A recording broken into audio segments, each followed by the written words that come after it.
The Krell medical facility reeked of sterile efficiency. Row upon row of holding cells contained specimens deemed unsuitable for their perfected society.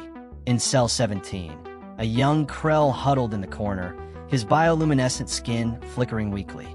His name was Kael'vor, and he was defective. His crime was simple. He couldn't hear properly.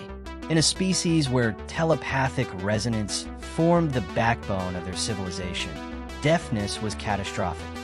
The Krell genetic engineers had labeled him a failure and scheduled his termination. But before that appointment came, the human freighter arrived. Marcus Webb was a maintenance mechanic, one of the few humans trusted to work aboard Krell stations. He was there to repair the facility's cooling systems, a job that took him through every corridor. When he passed cell 17, he noticed something that made him stop.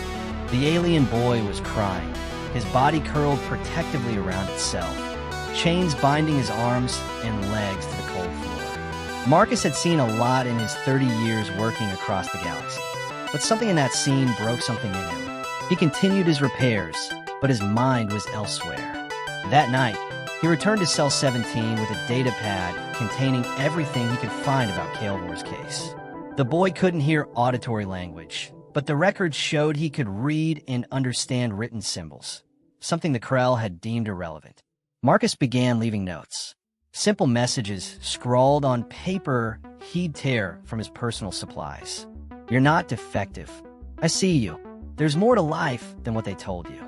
Kael'vor would press his fingers against the glass, tracing the letters with desperate hunger. For the first time since his diagnosis, someone had acknowledged his existence as valuable. Marcus did more than leave notes. He studied the chains, primitive mechanisms by modern standards, designed more for psychology than actual restraint. He began loosening them, millimeter by millimeter, during his maintenance rotations.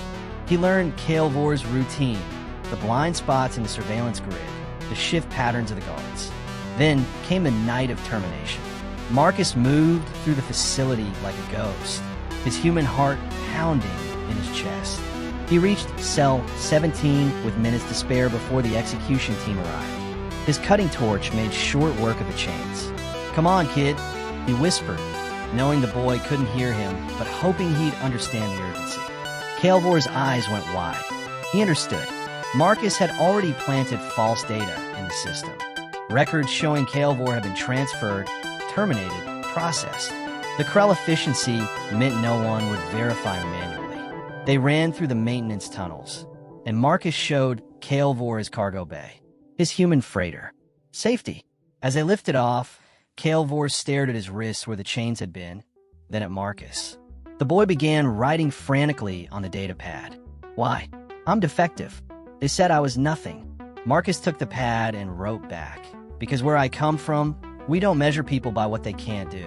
We measure them by what they will do. And I see a kid with incredible will." He showed Kael'vor something the Krell genetic engineers had never considered, a human history database. Stories of deaf scientists, blind explorers, broken people who built empires. Humans who thrived not despite their differences, but because of them. Kael'vor spent the next week absorbing centuries of human achievement. His fingers flew across keyboards, learning at speeds that astonished Marcus. The boy wasn't broken. He'd just been incompatible with a society that demanded uniformity. When they reached the outer colonies, Marcus helped Kael'vor establish his own life. The young Krell discovered that his different way of experiencing the universe made him exceptional at visual pattern recognition, at seeing solutions others missed. He became a researcher, then a mentor to other defective aliens abandoned by their own kind. 3 years later, a Krell delegation arrived at the colony with a formal complaint. Marcus had violated countless laws, stolen Krell property, tampered with their systems. But they hadn't counted on Kael'vor. The boy, now a man, stood before them and presented research that would revolutionize their understanding of neurodiversity. He showed them how their genetic perfection had blinded them to infinite possibilities.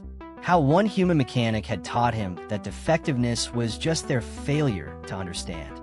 The Krell left, changed, and Marcus the human who refused to accept anyone's definition of broken, had taught an entire galaxy that true strength lay in embracing what made you different.